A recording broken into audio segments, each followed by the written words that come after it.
Bismillahirrahmanirrahim. Assalamualaikum warahmatullahi wabarakatuh. Alhamdulillahi rabbil alamin. Wa bihi nasta'inu ala umuri dunya waddin. Wa ala alihi wa sahbihi ajma'in. Rabbi shrah li sadri wa yassir li amri.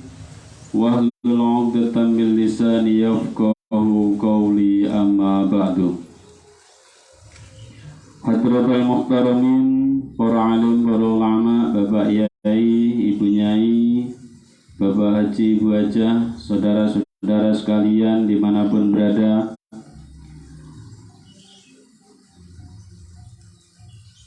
Pertama, marilah kita panjatkan puji syukur alhamdulillah kehadiran Allah Subhanahu wa taala, di mana pagi hari yang cerah ini kita diberikan kesehatan, keselamatan, keberkahan dalam hidup kita, diberikan kesempatan untuk bisa bersama-sama bersilaturahmi dalam rangka kegiatan pengajian Ahad pagi adem ayem di LKS Al-Bukhari Mangunan.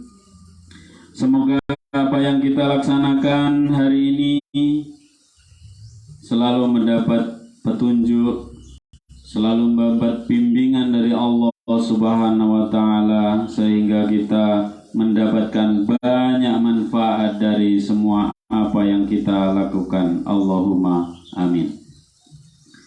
Salawat dan salam marilah tetap kita sanjungkan kepada baginda Nabi kita, junjungan kita, Nabi besar Muhammad Sallallahu Alaihi Wasallam, di mana beliau adalah panutan kita yang menjadi pedoman hidup kita, sehingga kita menjadi orang-orang yang terarah, menjadi orang-orang yang baik, menjadi orang-orang yang bermanfaat sesuai dengan kaidah dan petunjuk dari beliau, yang mana kita nanti akan berkumpul di mahsyar di bawah bendera beliau menuju kepada Allah Subhanahu wa taala dan mendapatkan syafaatnya di yaumul qiyamah. Allahumma amin.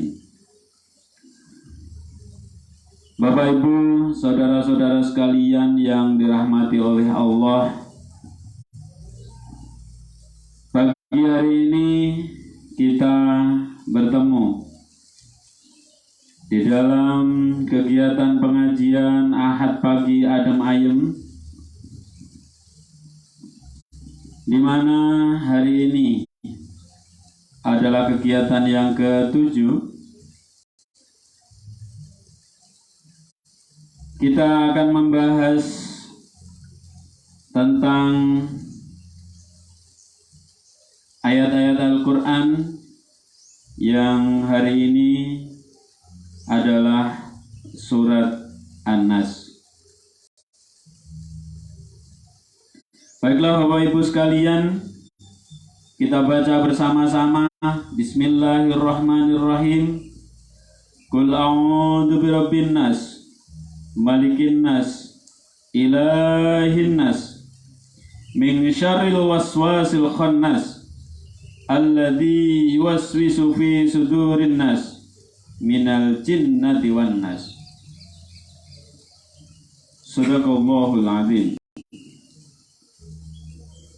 Bapak Ibu sekalian, saudara-saudara yang berbahagia dimanapun berada, tentunya sudah tidak asing lagi tentang surat ini, karena setiap hari kita selalu membacanya, selalu mendengarnya, dan ini adalah andalan bagi kita semuanya untuk kita gunakan dalam sholat. Karena pertama ya pendek, kemudian mudah dihafalkan, dan ini termasuk dalam surat yang sangat luar biasa, yang memberikan banyak manfaat kepada kita semuanya. Nah, tentunya meskipun ini sering kali kita baca, sering kali kita juga sudah menghafalkan, mari kita kaji bersama-sama pagi hari ini apa maksud dan tujuan atau makna dari surat An-Nas ini. Baiklah Bapak Ibu sekalian, saudara-saudara yang kami hormati, yang dirahmati oleh Allah Subhanahu wa taala. Surat An-Nas ini adalah wahyu yang ke-21. Bersamaan dengan itu, surat yang turun sebelumnya adalah surat Al-Falaq. Qul a'udzu birabbil falaq min syarri ma khalaq wa min syarri ghasiqin idza waqab wa min syarri nafasati fil 'uqad wa min syarri hasidin idza hasad. Ini adalah hampir bersamaan.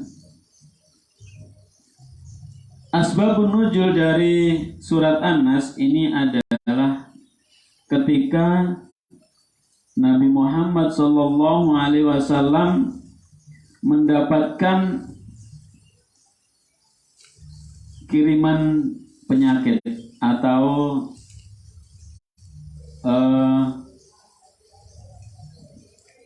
namanya apa itu, mendapatkan penyakit dari orang atau kiriman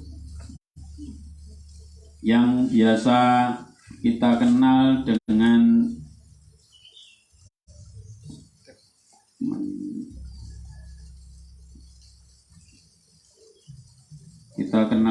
apa ya, sihir, ya, mendapatkan kiriman sihir berupa bagaimana diserang Nabi Muhammad ini dengan pencangkit ain atau penyakit buta, penyakit mata. Nah, maka Allah menurunkan surat ini untuk sebagai penolak atau penangkal. Di antaranya dua ini, Qul a'udzu birabbil falaq atau Al-Falaq dan An-Nas. Nah,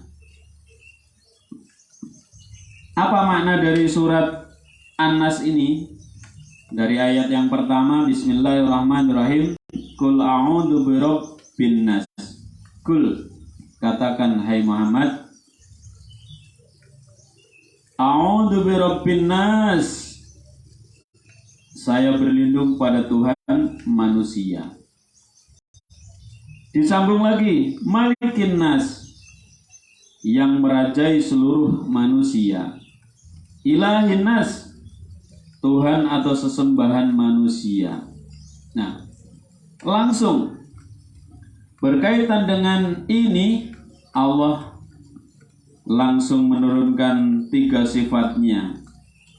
Ini benar-benar luar biasa berkaitan dengan penyakit ini tadi, ya, bagaimana menangkal ini dengan 3 sifat sekaligus. Katakan ya Muhammad, aku berlindung kepada Tuhan manusia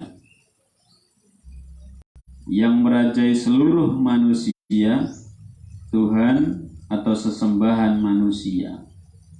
Nah, di dalam tafsir yang kita baca, termasuk oleh Quraisy Shihab, dikatakan bahwa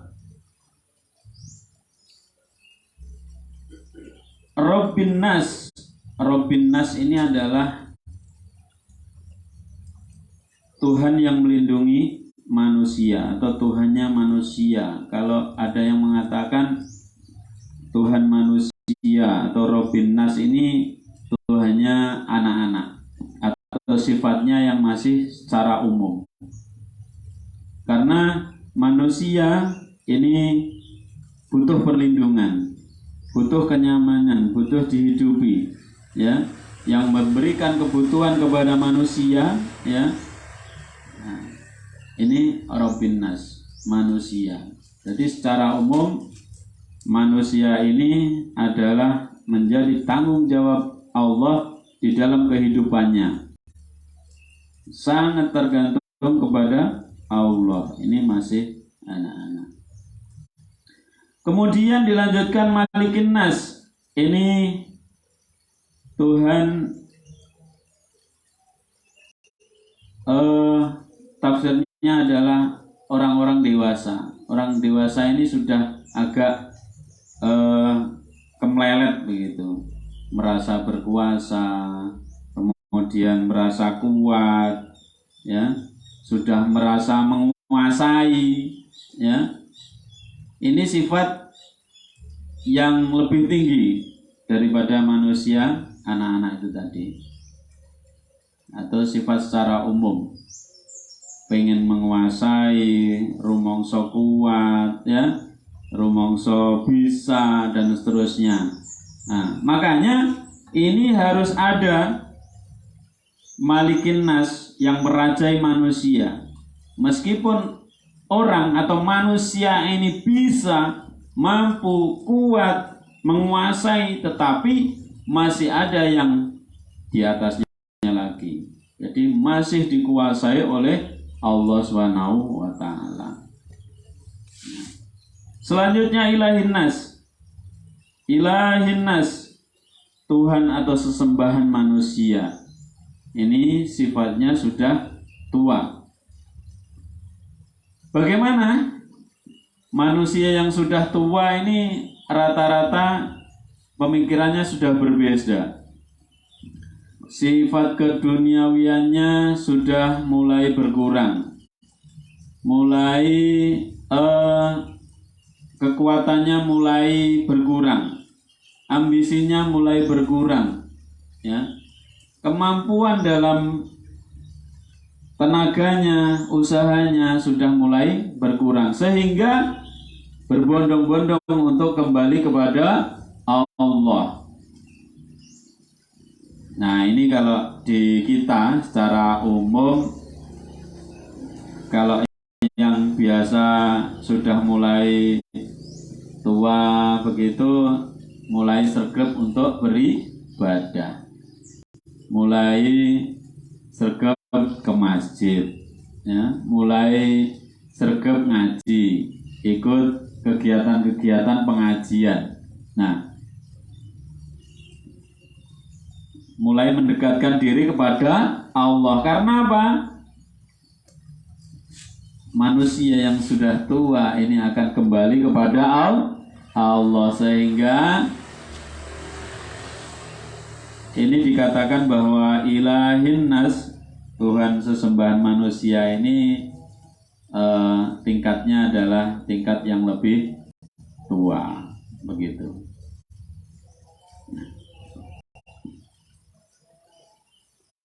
Baiklah Bapak Ibu sekalian yang kami hormati dan dirahmati oleh Allah Subhanahu wa taala, dari ketiga ayat ini apa yang ditargetkan?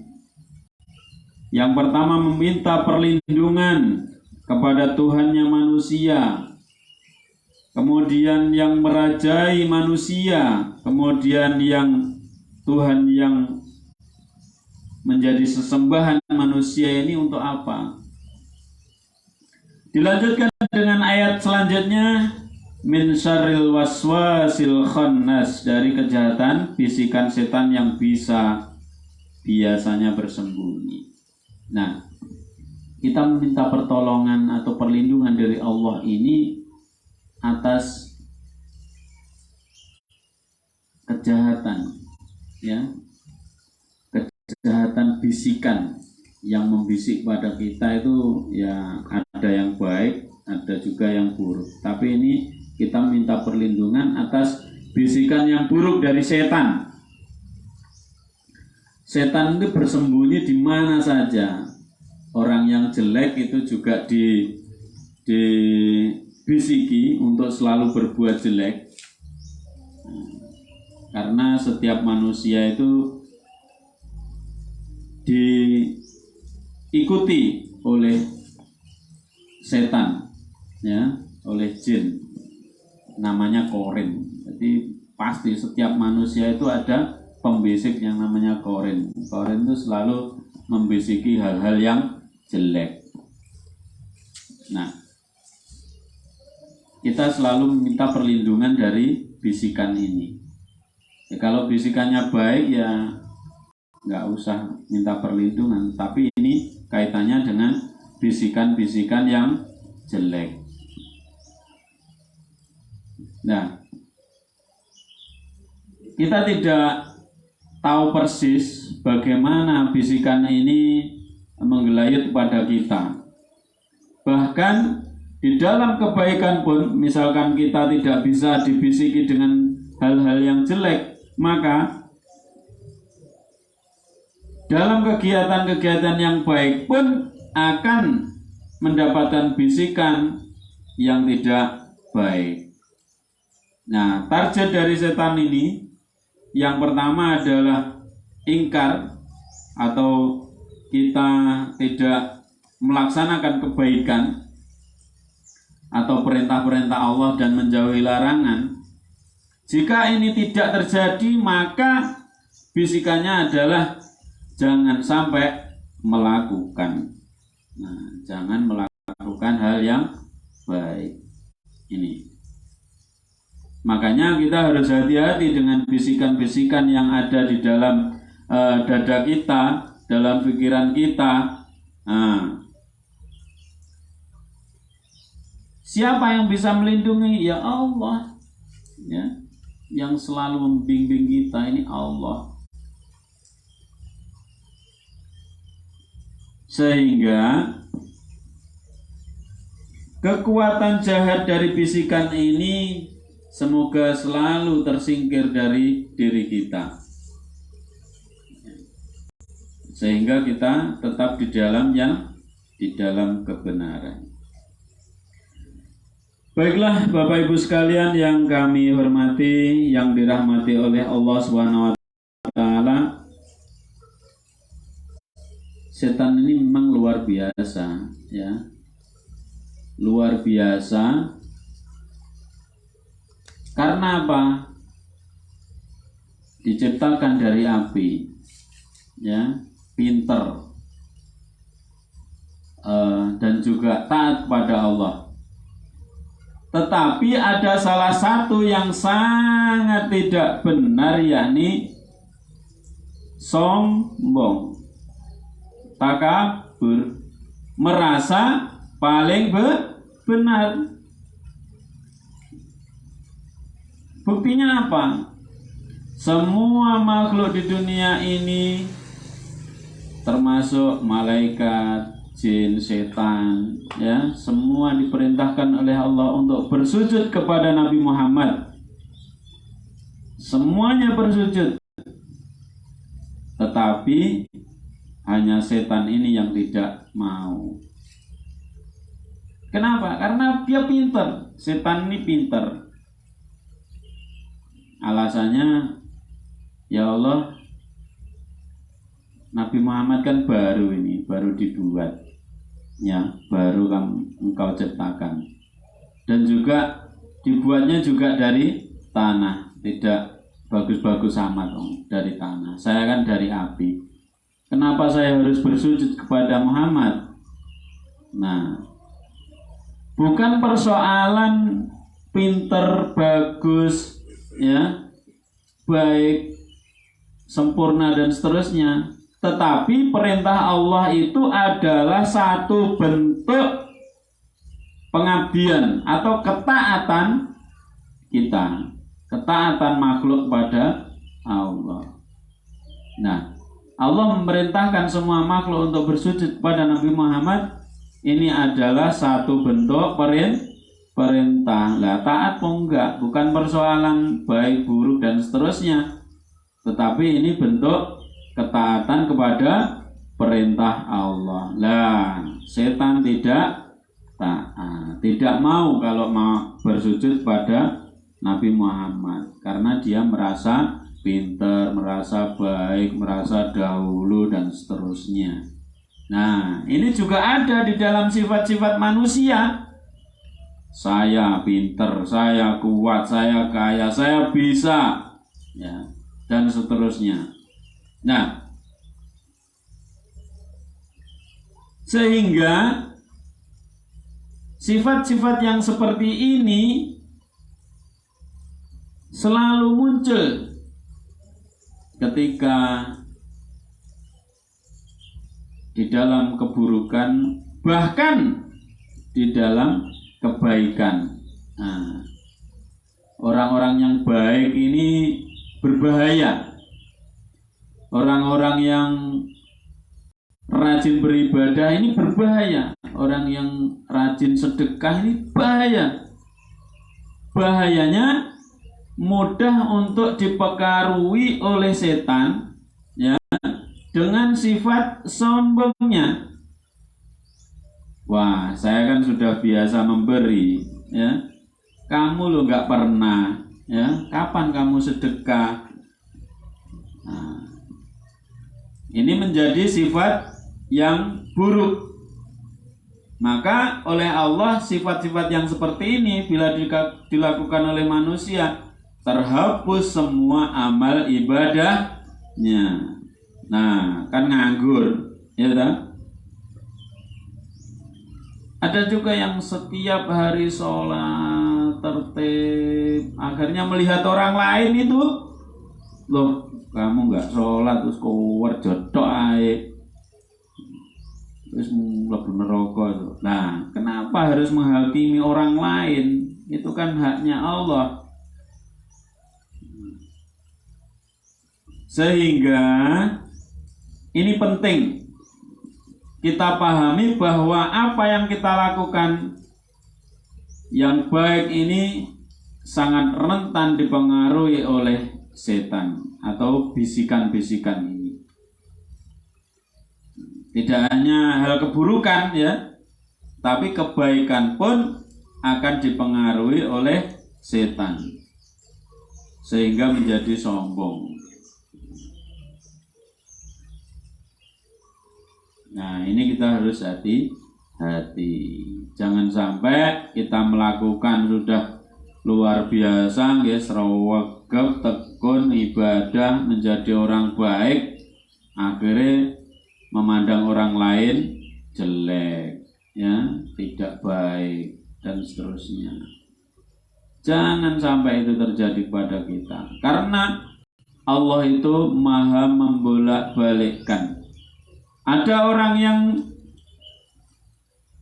tidak baik, tidak baik itu secara ukuran syar'i, yakni tidak melaksanakan perintah Allah, ya, perintah-perintah Allah, tetapi menjalankan larangan-larangannya. Ini kita secara syar'i kita katakan orang ini tidak baik.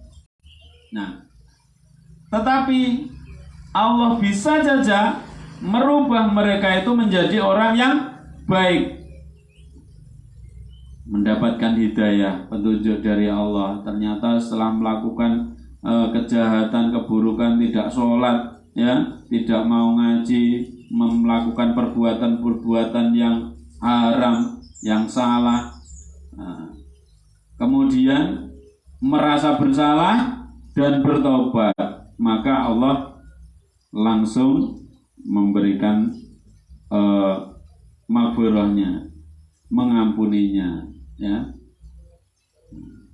Dan ini lebih baik daripada orang yang setiap hari melaksanakan perintah Allah kemudian menjauhi larangan, tetapi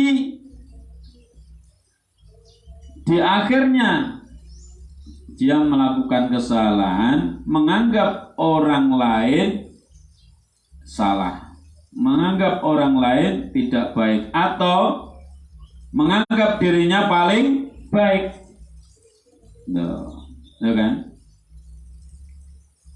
Menganggap dirinya paling baik, sehingga amal ibadahnya itu terhapus, hilang, ya kan? Nah, ini kan rugi malah, ya? Malah rugi. Ada cerita di zaman dahulu, ya. Ada cerita zaman dahulu Nabi Musa. Ini ada orang yang buta, ya. Kemudian dia tidak bisa apa-apa, di dalam hidupnya dia hanya beribadah kepada Allah. Jadi tidak ada satu titik pun di dalam kehidupannya itu berbuat jahat karena tidak bisa melihat. Ya. Nah kalau sudah tidak bisa melihat itu susah melakoni kesalahan ki opo kan repot. Ya. Dia terus beribadah setiap hari sampai tua. Nah kemudian beliau bertemu Nabi Musa, bertanya, "Hei Musa, apakah nanti saya akan di surga? Surga apa namanya? Surga bagian mana? Nah, surga bagian mana tempat saya ini? Saya sudah puluhan tahun beribadah, tidak pernah melakukan kesalahan. Surga saya mana nanti?" Nah, wah, saya tidak bisa jawab ini. Saya tanyakan kepada Tuhanmu, katakan kepada Allah. Nah, kemudian bertemu lagi dengan orang yang rusak, seorang perempuan tua yang dahulunya dia adalah seorang pelacur dari kecil, ya kan, sehingga dewasa, kemudian sudah tidak laku, berikutnya dia menjadi germonya. Nah,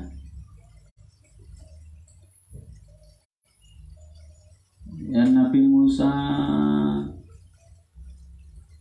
saya sudah menjadi orang yang sangat jelek di dunia ini, ya. Apakah nanti saya minta ampun kepada Allah akan dimaafkan? Di neraka mana saya mau tinggal, ya, ditempatkan oleh Allah. Nah, dia menyesal dengan perbuatannya itu, dengan perbuatannya, kejelekannya yang sudah luar biasa. Dia menyesal. Kemudian ditanyakan oleh Allah kepada Allah, bagaimana ya Rabbi kedua orang ini?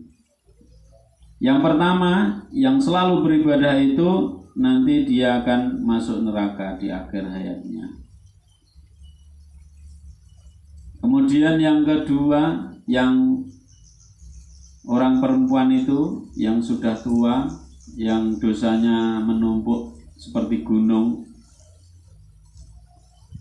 bahkan mungkin lebih banyak dari buihnya air laut, tetapi dia merasa bersalah, ya, merasa berdosa, ingin bertobat kepada Allah. Dia nanti akan masuk surga. Loh, kok bisa? Nah, ini dia tidak bertanya lagi. Di perjalanan kemudian, pertama bertemu dengan yang perempuan ini. Bagaimana ya Nabi? Saya nanti akan ditempatkan di neraka yang mana? Ya. Dengan menangis sejadi-jadinya, merasa bersalah, ya, merasa bersalah dengan perbuatan yang telah dia lakukan dengan sungguh-sungguh, dan dia tidak ada impian atau dalam pikirannya, benaknya itu akan diampuni oleh Allah karena sudah tidak layak begitu. Nah, ternyata inilah yang menyebabkan dia di akhir hayatnya di surga dan diampuni oleh Allah. Nah, kenapa? Ketika mendapatkan berita bahwa dia akan berada di surga, dia menangis sejadi-jadinya, bersujud, dia tidak layak untuk mendapatkan itu. Dia tidak layak karena perbuatannya itu, tidak layak untuk berada di surga, bersujud menangis sejadi-jadinya sehingga meninggal. Lah, itu yang menyebabkan dia masuk surga karena perbuatannya yang buruk itu, kemudian bertaubat, menyesal, ya, menyesal betul, akhirnya diterima taubatnya oleh Allah dan masuk surga. Nah, kemudian dilanjutkan perjalanannya lagi dan bertemu dengan orang yang buta yang selalu beribadah itu bertanya, bagaimana ya Musa, saya nanti berada di surga mana? Diam saja. Saya nanti berada di surga mana? Diam, tidak mau jawab. Loh, akhirnya dia marah. Ditanya saja tidak mau jawab. Marah-marah, teriak-teriak. Loh, kamu ini nabi atau bukan? Lah, malah meragukan kenabian. Ditanya, nanti saya di surga mana? Tidak mau jawab, diam saja. Saya ini sudah beribadah puluhan tahun dari kecil sampai sekarang, ya. Saya pasti nanti akan berada di surga. Di surga yang mana? Nah, berteriak-teriak, kemudian keselak. Nah, keselak. Akhirnya terus mati. Nah, apa?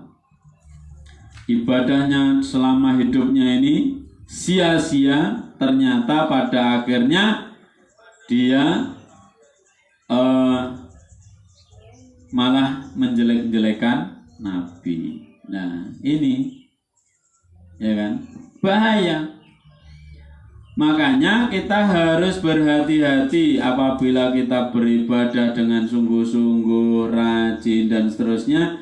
Jangan sampai bisikan-bisikan itu masuk pada kita, merasuki kepada kita, kita menjadi orang yang sombong, ya, merasa baik, merasa benar sendiri, lebih baik daripada orang lain. Nah, kita lanjutkan.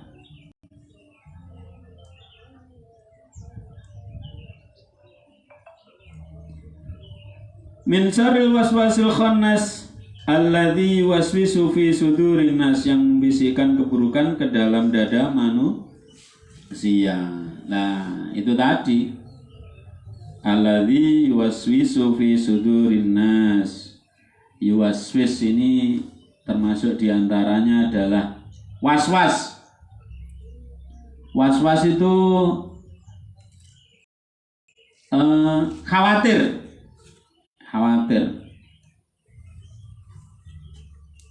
Yuwaswis, membisik di dalam diri kita itu seringkali kita was-was. Piye engko nek gak duwe duit, piye engko nek aku lara, piye aku engko nek kleru, ya. Nah, ini seringkali membisikkan, setan ini membisikkan keburukan ke dalam dada kita, dalam manusia secara umum, ya. Yuwaswis, memberikan was-was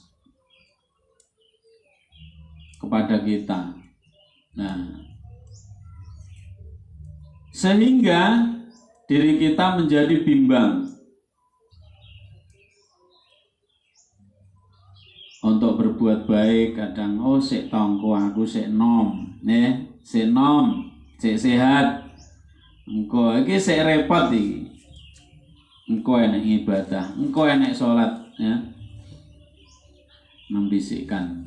Lah aku nek sik nom terus sregep ibadah, gak sregep kerja, aku gak duwe duit. Besok tuwek melarat. Nah, ini bahaya. Banyak sekali kita tidak memahami bahwa waktu ini kan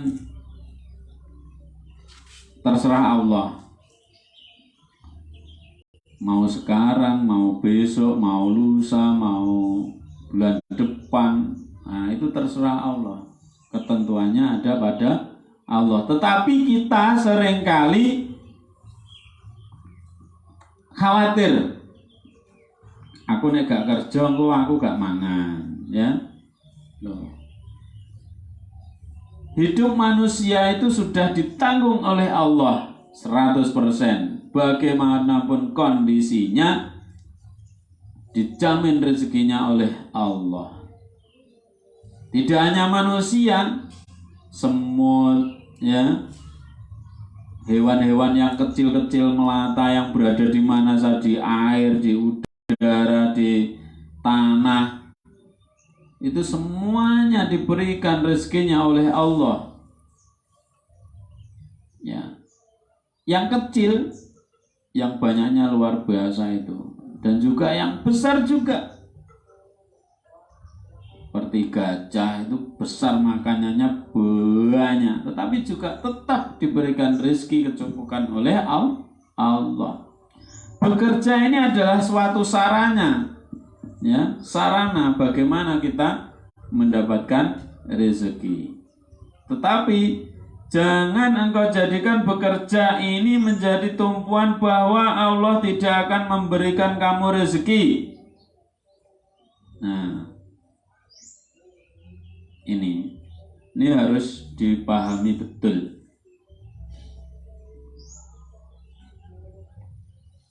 Sehingga keyakinan kita kepada Allah ini tidak berkurang. Kalau saya tidak bekerja, saya tidak dapat rezeki, tidak dapat uang, dan seterusnya. Nah, ini mengaburkan bahwa kita ini adalah hamba Allah. Kita ini adalah tanggungannya Allah. Ketika kehidupan yang diciptakan oleh Allah ini semuanya sudah ditanggung oleh Allah. Bagaimanapun kondisinya. Bagaimanapun kondisinya, ini adalah haknya Allah.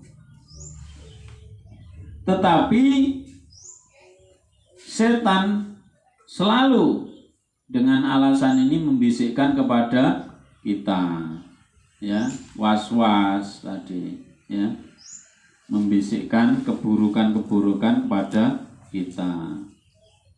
Nah, disambung dengan ayat yang terakhir, minal jinnati wan nas, dari bisikan jin dan manusia. Lah, ini loh.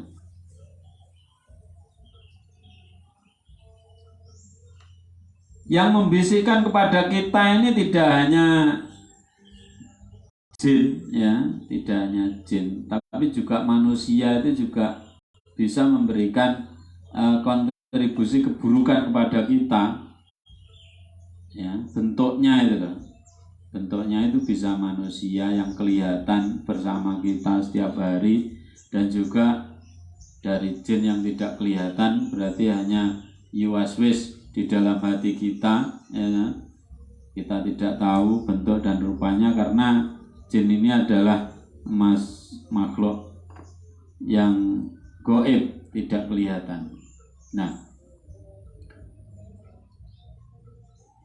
dua hal ini harus kita pahami, bahwa hal-hal yang mengarahkan kepada kita tentang kejelekan, ya, tentang keburukan, ini adalah setan, ya. Jadi setan itu tidak hanya yang nggak kelihatan tuh bentuknya seperti apa dan seterusnya, tapi juga bisa berbentuk jin dan manusia. Nah, secara sifatnya itu loh. sifatnya itu manusia tapi kelakuannya setan, ya. Kelakuannya tidak baik. Makanya bagaimana mungkin kita menjadi baik bila kita tidak bersama dengan hal-hal yang baik. Nah, benteng kita adalah itu.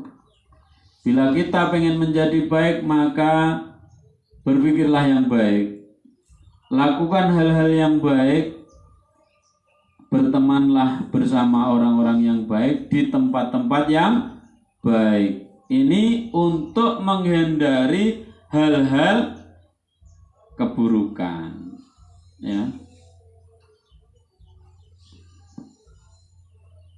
Baiklah, Bapak Ibu sekalian, saudara-saudara yang kami hormati dan dirahmati oleh Allah SWT, sedikit yang bisa kami sampaikan, mungkin ada manfaat.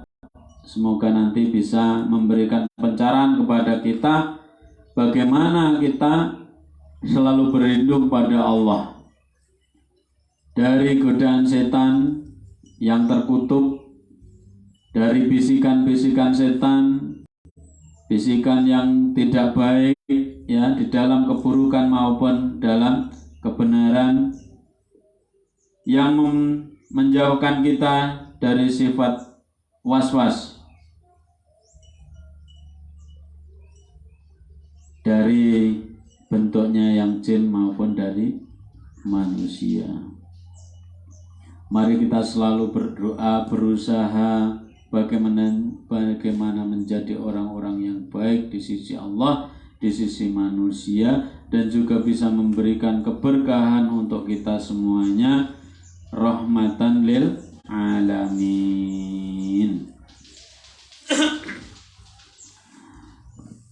Mari kita berdoa bersama-sama dengan memanjatkan syukur, memanjatkan doa di dalam hati kita dan dalam perasaan kita, hati kita dan fisik kita, hanya memohon perlindungan dari Allah Subhanahu wa taala. Al-Fatihah. Alhamdulillahirabbil alamin arrahmanir rahim maliki yaumiddin. إياك نعبد وإياك نستعين اهدنا الصراط المستقيم صراط الذين أنعمت عليهم غير المغضوب عليهم ولا الضالين آمين.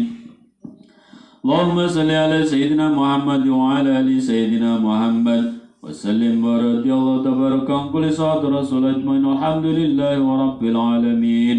اللهم إنا نسألك سلامة في الدين وعافية في الجسد وزيادة في العلم وبركة في رزقي وتوبة قبل الموت ورحمة الموت ومغفرة بعد الموت. اللهم أعنا لنا في سكرة الموت والنجاة من النار والعفو عند الحساب. اللهم نور قلوبنا بنور هدايتك كما نورت الأرض بنور شمسك وقمرك أبدا أبدا. اللهم أعنا على ذكرك وشكرك وحسن عبادتك يا الله. اللهم اغفر لنا ولوالدينا وارحمنا كما ربيانا صغارا ولجميع المسلمين والمسلمات والمؤمنين والمؤمنات الأحياء منهم والأموات إنك على كل شيء قدير. ربنا هب لنا من أزواجنا وذرياتنا قرة أعين واجعلنا للمتقين إماما. ربنا آتنا في الدنيا حسنة وفي الآخرة حسنة وقنا عذاب النار وأدخلنا الجنة مع الأبرار يا عزيز يا غفار يا رب العالمين. ربنا آتنا في الدنيا حسنة وفي الآخرة حسنة وقنا عذاب النار والحمد لله رب العالمين. Mari kita berdoa bersama-sama, semoga apa yang kita laksanakan diberkati oleh Allah Subhanahu wa taala. Amin ya rabbal alamin. Allahumma ubat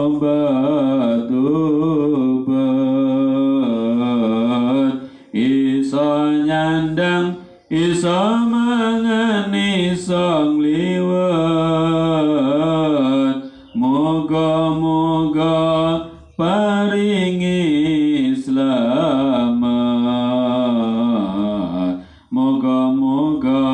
paringi slamet. Allahumma kitra kitri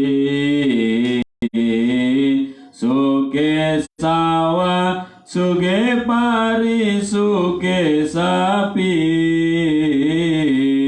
suke bebek suke meri suke santri suke rezeki. Wallahu muwaffiq ila aqwamit thoriq. Assalamualaikum warahmatullahi wabarakatuh.